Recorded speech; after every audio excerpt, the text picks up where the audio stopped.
21 ነገሥታት 2246 ዓመት ዓለም 1285 ዓመት በኢትዮጵያ ነገሱ። በጥፋቷ ተደመሰሱ፣ አለቁ። ከስር ኢትዮጵያ ሰው የሌለበት ባዶ ነበረች። ከዚህ በኋላ ነገደ ካም መጡና ወረሷት።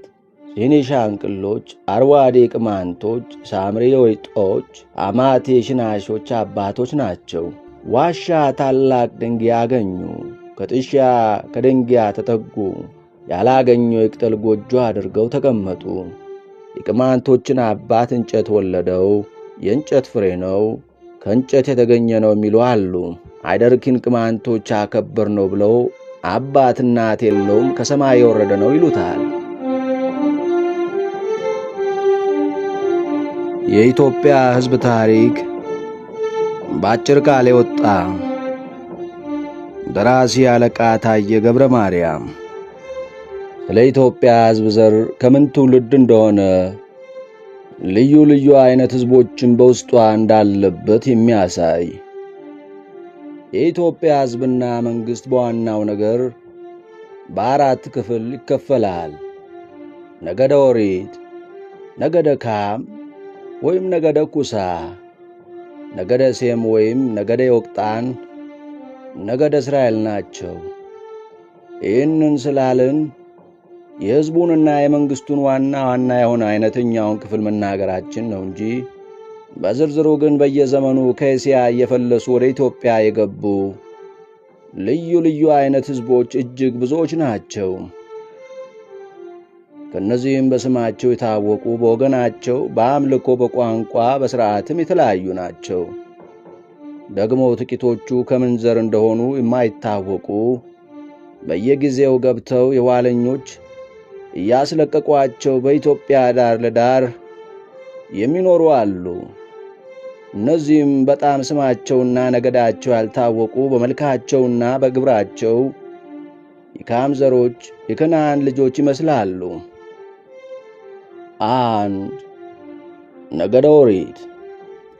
ከሁሉ በፊት አስቀድመው በመጀመሪያ ከእስያ ተነስተው ወደ ኢትዮጵያ የገቡ አገሪቱን ይዘው የነበሩ ነገደ ኦሪት የተባሉ ናቸው።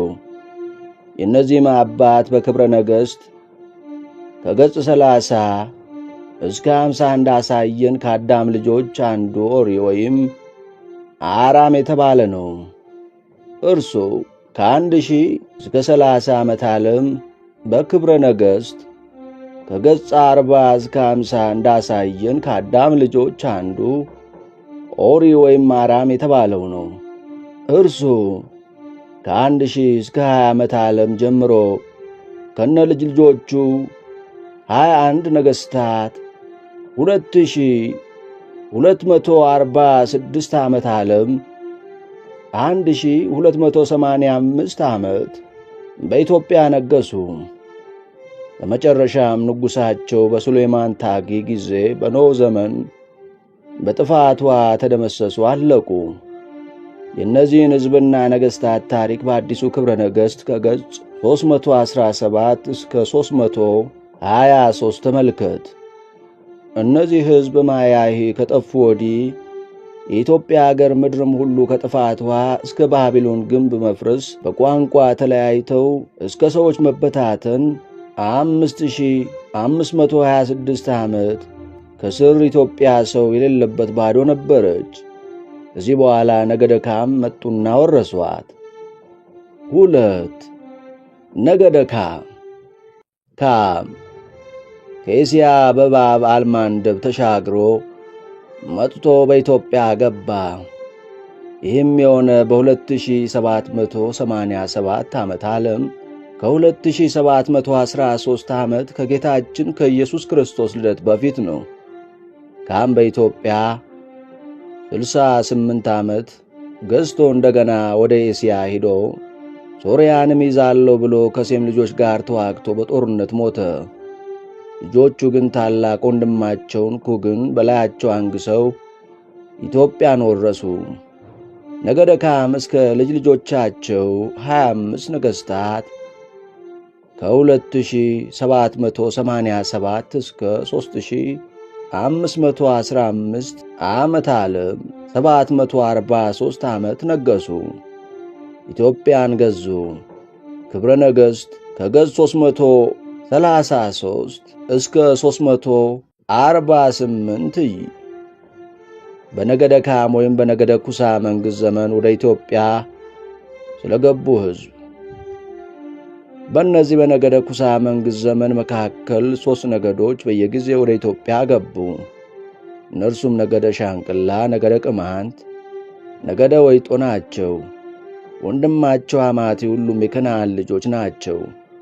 እነዚህም ነገዶች አባቶች ሲኒ፣ አርዋዲና ሳምሪ ናቸው። አራተኛ ወንድማቸው ሐማቴ የሱ ልጆች በኋላ በነገደ አጋዚያን ዘመን ወደ ኢትዮጵያ ገቡ። ሲኒ ሻንቅሎች፣ አርዋዴ ቅማንቶች፣ ሳምሪ ወይጦች፣ አማቴ ሽናሾች አባቶች ናቸው። የሲኒ ልጆች በእስያ ሲኖሩ መልካቸው እንደ እስያ ሰዎች ነበሩ። በፊት ወደ አፍሪካ ከመጡ ሻንቅሎች ጋር በቀላሉ በመጋባትም በአገሩ አየርም እንደ ሻንቅሎች ጥቁሮች ሆኑ። በፊት በታችኛው ኢትዮጵያ በሱዳን በኑቢያ ይኖሩ ነበር። በኋላ ወደ ደጋይቱ ኢትዮጵያ መጡ። እኒህ የሲኒ ልጆች ከሻንቅሎች ጋር በመቀላቀል ነው ጥቁሮች የሆኑ። ካሲዮኒ የኢትዮጵያ ንግሥት በነገሰች በ3ኛው ዓመት በ369 ዓመት በ2421 ዓመት ከልደት በፊት ወደ ኢትዮጵያ ገቡ። ብዙ ሕዝብ ሆነው ወጡና ከብታቸውን ይዘው ከጭልጋ አፋፍ እስከ በሽሎ አፋፍ ሰፈሩ። ሰፈሩ ስንል ቦታ እያዩ ተሰማሩ ማለታችን ነው እንጂ ከጭልጋ እስከ በሽሎ አፋፍ አንድነት ሰፈሩ ማለት አይደለም። እኒህም ሻንቅሎች ከብት ከመጠበቅ ሥጋና የዱር ፍሬ ከመብላት በቀር ቤት መስራት፣ እህል መዝራት፣ ሌላም የሚጠቅም ሥራ አያውቁም ነበሩ። ዋሻ ታላቅ ድንጋይ አገኙ። ከጥሻ ከድንጋይ ተጠጉ። ያላገኘው የቅጠል ጎጆ አድርገው ተቀመጡ። ከብታቸውን ይዘው ሳር ወዳለበት እያዩ ሲሰፍሩና ሲያበሉ ሲዞሩ ይኖሩ ነበሩና ለጊዜው ለነገደ ኩሳ መንግሥት ገበሩ።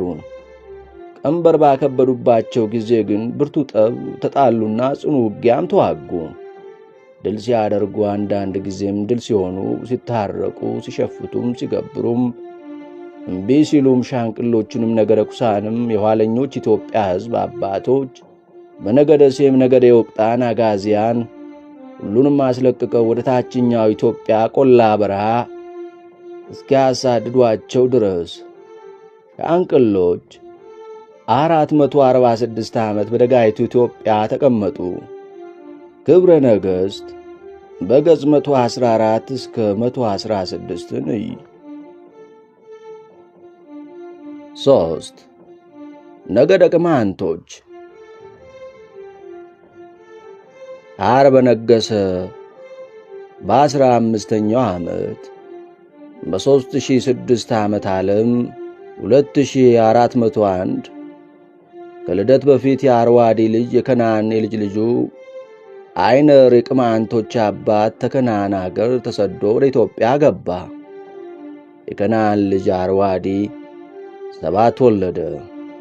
ከሰባቱ አንዱ የአይነር የተባለው ምሽቱን እንተላን ይዞ ከወንድሞቹ ተለይቶ ወደ ኢትዮጵያ ወጣ።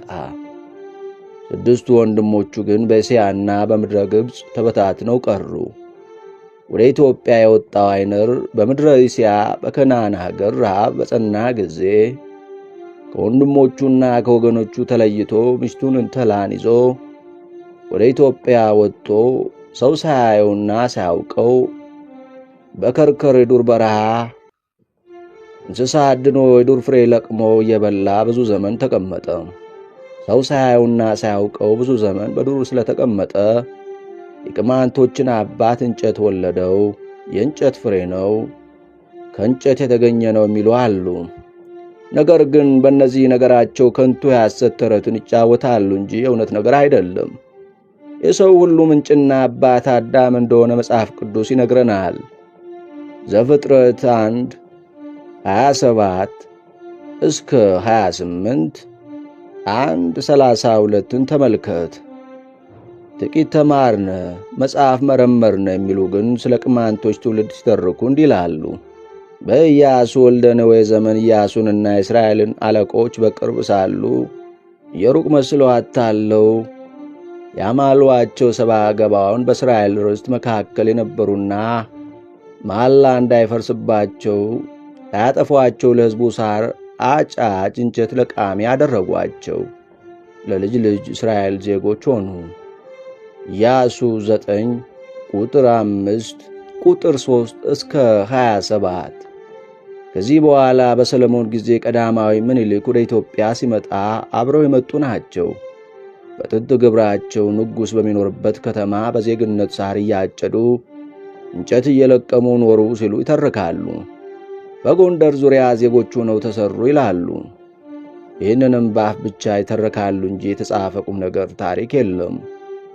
ይህ ሁሉ ግን ይወለደዋል ከተባለው ይመስለዋል ማለት አይገድምና ቀዳማዊ ምኒልክ የሰለሞን ልጅ ከሆነ ሰብአ ገባዋንም የእስራኤል ዜጎች ከሆኑ ብሎ በምክንያት አስመስሎ ማጫወት ነው እንጂ ለልብ የሚረዳ እውነተኛ ታሪክ አይደለም። ምን ነው ቢሉ እኒህ ቅማንቶች በአምልኮተ በቋንቋ በወገን የተለዩ አረማውያን ሕዝብ ከቀዳማዊ ምኒልክ እስከ አጤ ፋሲል መንግሥት 2779 ዓመት ያህል ሲቀመጡ ጎንደር ከተሠራ 2084 ዓመት ነው። ከዚህ በፊት በኢትዮጵያ አገሮች ነገሥታት በሚከትሙበት አጠገብ የት ተሰርተው ነበር ብለን ለመጠየቅ ግድ ነው። የቅማንቶች መኖሪያ በክርክር፣ በጭልጋ፣ በኦሮሞ አገር በቦባ፣ በኮስጌ፣ በጀኒ፣ ፈንቀራ ለዙሪያቸውም ባሉ አገሮች ነው። ይህን ሁሉ አገር አጤ ፋሲል የጎንደርን ከተማ ሳይቆረቁሩ በፊት አስቀድሞ የክርስቲያን ሕዝብ አልነበረበትምን? ወይስ አጤ ፋሲል ክርስቲያን ነቅለው አገሩን ለቅማንት ሰጡት ብለን ለመጠየቅ ግድ ነው። ለዚህ ጥያቄ አናውቅም ተማለት በቀር ሌላ ምላሽ አይገኝለትም። እኛ ግን እኒህን አሁን የተቆረጡትን የቅማንቶች አገሮች ጥንት ከመሠረተ አገራቸው እንደነበረ፣ በኋላ ግን በዘመነ ክርስትና የክርስቲያን ነገሥታት ቅማንትን የክርስቲያን ዜጋ አድርገው በላያቸው ሥራ እንደሰሩባቸው፣ በአገራቸው መካከል ጉልተኛ ሆኖ ክርስቲያን እንደገባባቸው፣ በአገራቸውም ሁሉ አብያተ ክርስቲያናት እንደተሰሩባቸው እናውቃለንና ብዙዎች ታሪክ ጸሐፎች እንደሚሉ ቅማንቶች አባት አይነር በፊት እንደመጣ አገርን ይዞ እንደነበረ ነገራችንን በዚህ እናጸናለን። አይነር ከምሽቱ ከንተላ 9 ወንዶች 5 ሴቶች ወለደ።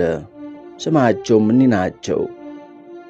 ክብርዋ፣ አይደርኪ፣ አንግሲ፣ ነዚ፣ ይዛና፣ በእቲ፣ ዳዮን፣ ሸመኒ። ከደሲቲ የሴቶች ስማቸው ይህ ነው።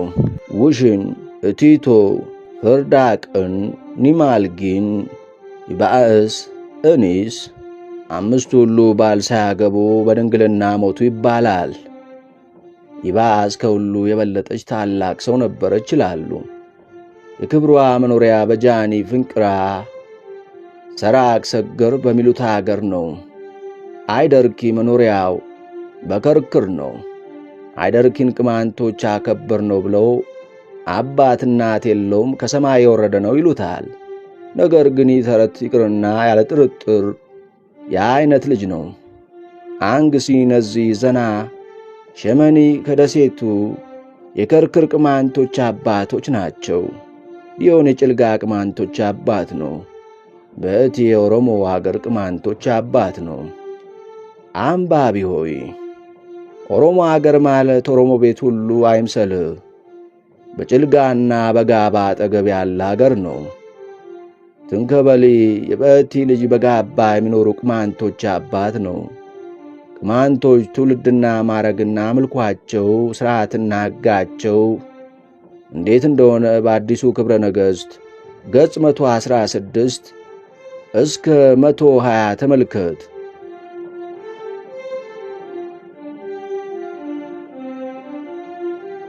ክቡራትና ክቡራን፣ በቀጣይ በክፍል 2 እንገናኛለን። ስለ ነገደ ወይጦ፣ ስለ ነገደ ሽናሻ፣ ስለ ነገደ አማራ፣ ስለ ነገደ ኦሮሞ፣ ስለ ሌሎችም በአገራችን በሚገኙ ብሔር ብሔረሰቦች ታሪክ ላይ በአለቃ ታዬ ገብረ ማርያም የተጻፉ ታሪኮችን እናወጋችኋለን። ለዛሬ በዚህ አበቃን። ሰላም ሰንብቱ።